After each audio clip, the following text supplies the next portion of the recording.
Enfin, dans Face à Mathieu Bocoté, vous recevez Bernard-Henri Lévy pour son dernier livre, Solitude d'Israël, un peu plus de 6 mois après le pogrom du 7 octobre. Comment l'État hébreu s'est retrouvé aussi isolé? On en parlera dans cette émission. Voilà le programme.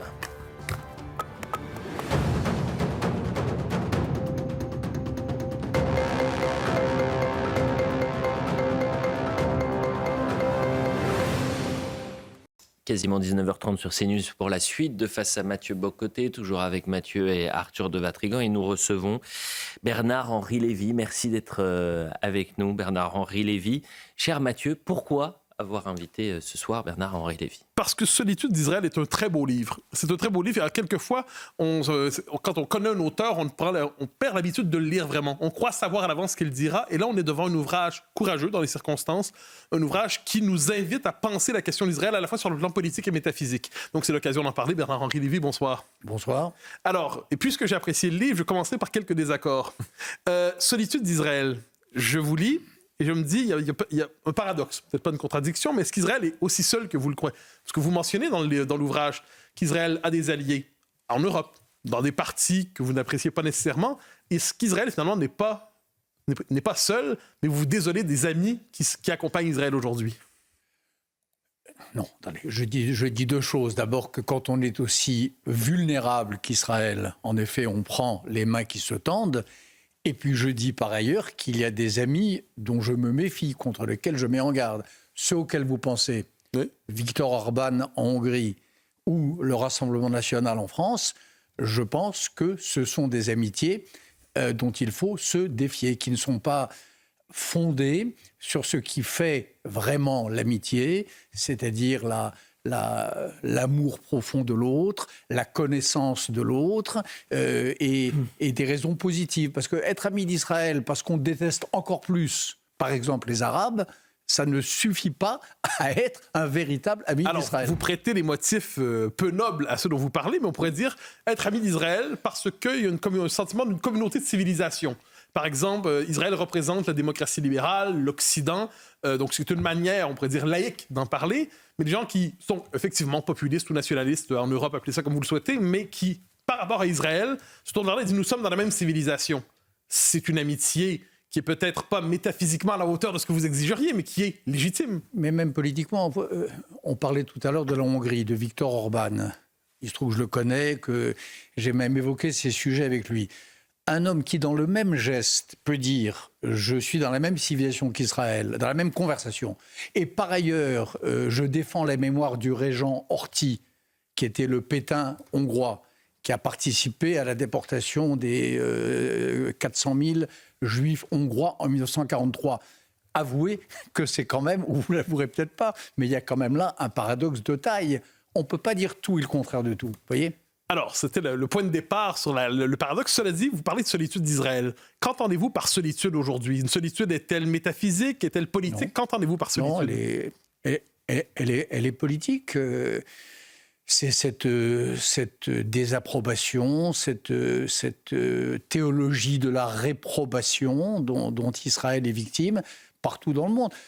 Regardez, mon livre part, c'est pas un livre sur le 7 octobre, mais il part de l'événement du 7 octobre.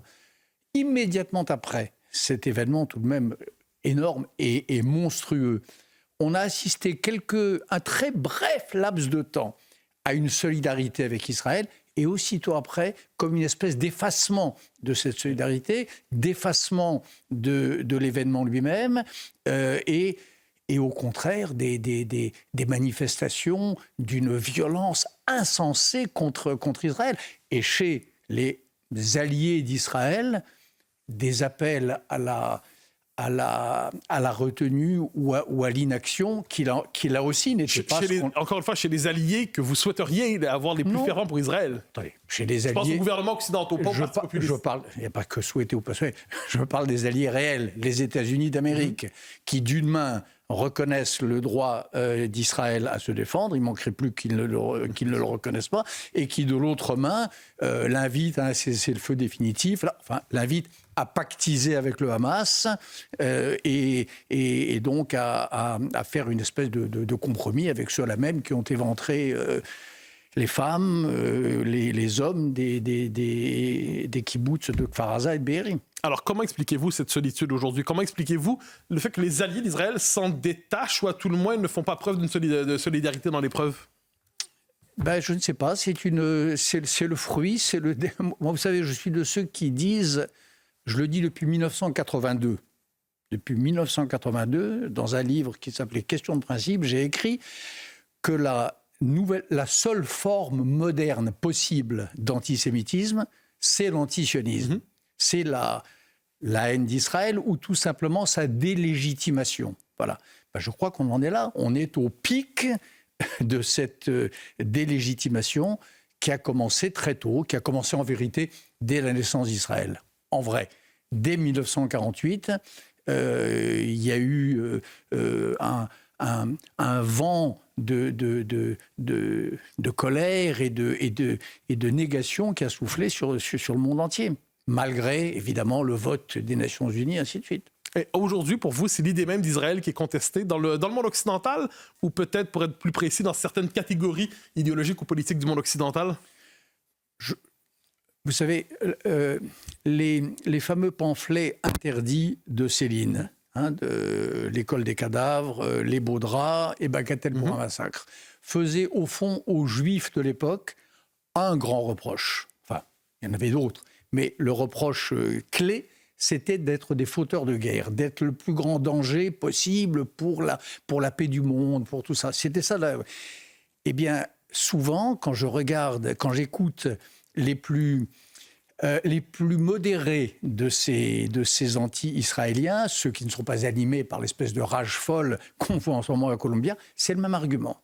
Israël, fauteur de guerre, Israël qui est en train d'embraser la région, Israël dont la riposte à l'Iran, à cet événement tout de même inouï qui s'est produit samedi dernier, il y a juste une semaine, si elle était trop disproportionnée, mettrait en péril l'ordre régional et l'ordre mondial. Honnêtement, on ne dit ça que d'Israël. Je ne vois pas un autre pays qui, en but à une attaque de l'ampleur de ce qui s'est passé samedi dernier, ne pourrait pas répondre au prétexte qu'en répondant, il risquerait d'allumer des brasiers mal éteints. Donc il y a quelque chose de cet ordre qui commence, je vous dis, il y a bien longtemps. Le pamphlet de Céline en était une manifestation qui va jusqu'aujourd'hui. Cette idée, en effet, d'une communauté de femmes et d'hommes qui sèment le désordre, qui troublent la paix du monde, et ainsi de suite. Arthur de Vatrigan. Je vous propose une autre explication qui vous déplaira probablement, mais vous êtes très critique à l'égard des thèses woke venues d'Amérique. Et d'ailleurs, on voit les woke dans les universités qui prennent fait des causes pour les Palestiniens et utilisent des termes ignobles pour Israël. Pareil pour les décoloniaux, les indigènes de la République qui ont pris de classe sémantique du Hamas. Évidemment, vous déplorez, comme nous tous, la vague d'antisémitisme depuis le 7 octobre en France. Mais de Jean-Paul Sartre à Bernard-Henri Lévy, opposant des démocraties assimilationnistes et faire de lance peut-être de l'histoire coupable, n'avez-vous pas semé, peut-être malgré vous, des germes de destruction qui se retournent aujourd'hui contre Israël et contre ce que vous souhaitez ou ce que vous imaginez comme idéal? J'aurais semé quoi depuis ma prime jeunesse, je suis un défenseur d'Israël. Je pense que le sionisme est une des très belles aventures de l'humanité moderne, et je n'ai jamais été dans la culture de la honte, de l'histoire coupable. J'ai toujours pensé au contraire que l'Europe était un immense foyer de civilisation, qu'il y avait une grandeur de la France, que cette grandeur, elle était encore plus grande quand elle tentait de l'être pour tous les hommes. Je n'ai jamais pensé que ni la France ni l'Europe fussent coupables, ni les États-Unis d'ailleurs, car si j'ai bien une chose en horreur, et philosophiquement et politiquement, c'est l'anti-américanisme primaire. Voilà. Donc non, je ne participe pas de cette culture de la... Ah mais je suis ravi d'entendre que l'histoire française a une grandeur. L'histoire française a une part infâme et a une part grande. Vous avez plus entendu parler de la part infâme que de la part de grandeur. Vous ne m'écoutez pas suffisamment. La part infâme, c'est-à-dire la tradition pétainiste, elle est évidente et pour moi, mais la part grande, c'est la part gaulliste, la part de la France libre, la part anti-dreyfusarde, tout ça, et la part dreyfusarde, tout ça fait partie aussi de l'histoire de la France. Vous savez, il y a une très belle histoire que racontait Emmanuel Lévinas. Il parlait de son père qui, lorsqu'il entend parler de la France, il ne sait pas très bien. Est-ce qu'il doit se réjouir du fait qu'une moitié de la France se lève pour un capitaine juif injustement accusé, ou est-ce qu'il doit au contraire s'horrifier du fait qu'il y ait des manifestations en France qui font écho au sentiment de l'autre moitié? Donc c'est ça la France, c'est les deux, part de lumière et part d'ombre. Alors, je reviens sur Israël et sur ce qu'on pourrait appeler les paradoxes potentiels dans votre œuvre. Est-ce qu'Israël, qu'est-ce que ça représente aujourd'hui? C'est un État, nation, qui tient à avoir une majorité culturelle clairement affirmée qui exprime son identité.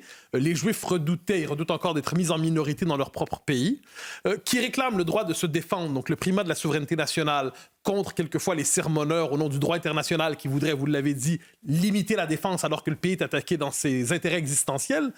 Je me trompe peut-être, qui célèbrent l'enracinement, la patrie retrouvée après 2000 ans. La patrie retrouvée, et pas n'importe laquelle, celle-là. Je me trompe peut-être, mais j'ai l'impression qu'il y a là une forme de nationalisme, au sens pas péjoratif du terme, décomplexé, qui n'est pas familière pour moi qui a traversé votre œuvre. Eh ben, je crois que vous vous trompez, je crois que vous jouez sur les mots. Le sionisme, par exemple, ne prêche pas l'enracinement au sens où je crois que vous l'entendez. Je vous lis un peu et je vous écoute parfois, y compris à CNews. C'est pas... le sionisme n'est pas un barésisme juif, c'est autre chose. Si vous lisez toute cette littérature dont j'ai nourri en tout cas ce livre, cette littérature sioniste, les racines, elles sont au ciel autant que sur la terre. Il est recommandé que l'habitation de la terre, c'est là-dessus que je termine d'ailleurs le livre, il est recommandé qu'elle soit légère, il est recommandé qu'elle soit gracieuse. Il est dit, y compris dans les textes bibliques qui sont bien avant les textes sionistes, il est dit que seuls les arbres ont le devoir de prendre racine, pas les hommes.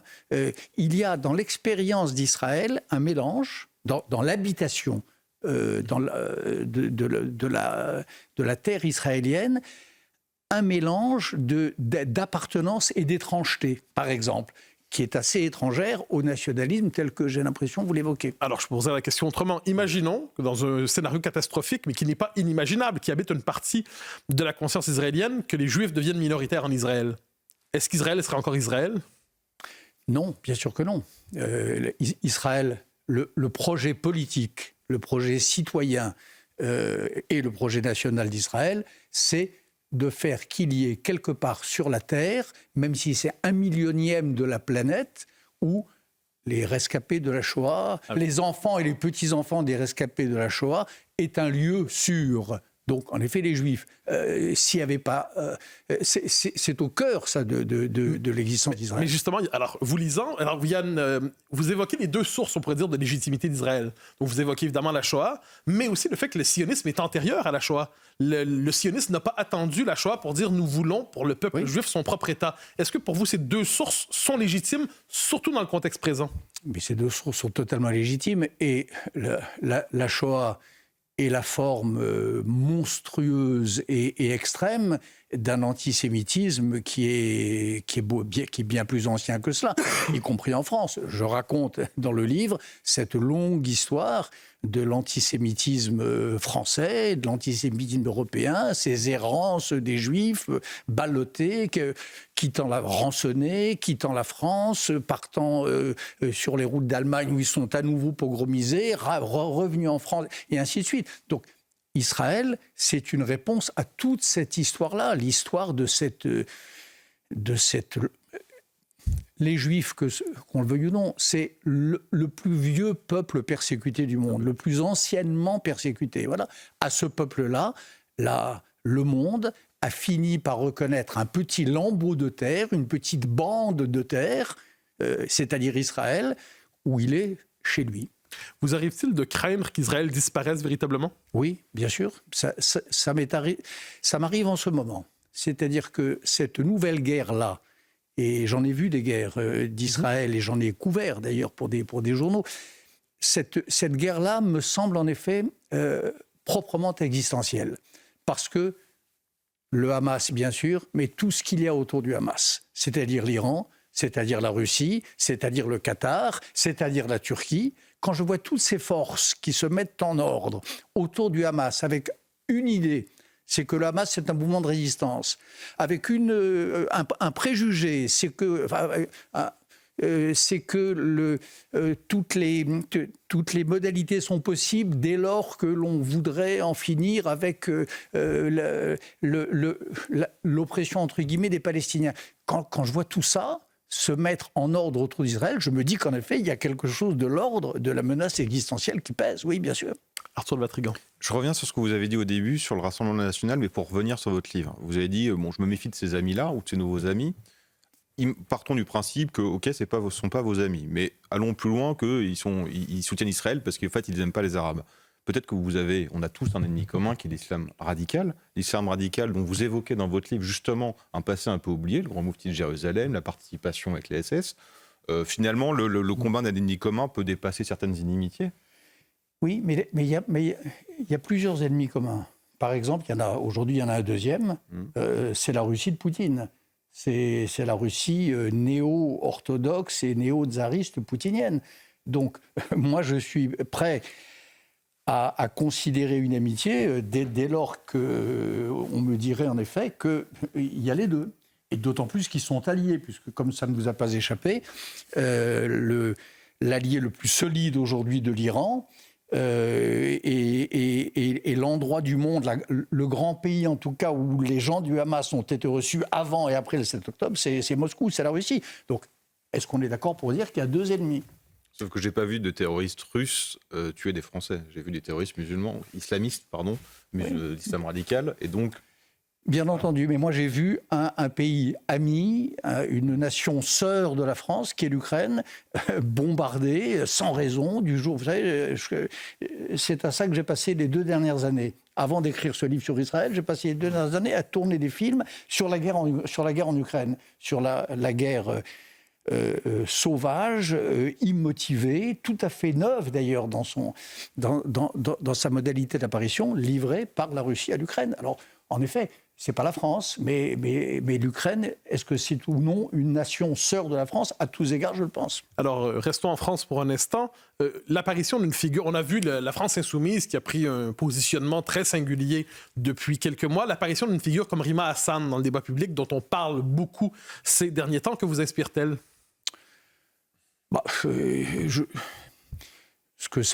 Cela confirme ce que je pense de la France insoumise depuis très longtemps, c'est que la France insoumise, Mélenchon, les quelques autres que j'évoque au début du livre, parlent aujourd'hui comme parlait autrefois Drummond, parlent comme l'extrême droite la plus férocement anti-juive de l'époque de l'affaire Dreyfus, ou plus tard des années 30, oui, bien sûr. Donc... Cette jeune femme, qui d'ailleurs aura à s'expliquer devant la justice, qui a clairement dit que enfin, c'est pas la citation exacte, mais enfin que le pogrom du 7 octobre était une riposte, un épisode normal dans un combat légitime qui est le combat palestinien. Voilà, tout ça renoue avec ce qui, alors pour le coup, de plus glauque dans l'histoire de France, puisqu'on parlait tout à l'heure de la part lumineuse et de la part d'ombre. La part d'ombre, elle ressurgit aujourd'hui sous les traits des gens de la France insoumise. Alors, je me détache un instant de Mme Hassan et je porte le propos plus largement. Est-ce qu'on peut dire que, par ailleurs, l'antisémitisme qui émerge aujourd'hui en France n'est pas un antisémitisme indifférencié ? Est-ce qu'on peut le détacher complètement des vagues migratoires des dernières décennies ?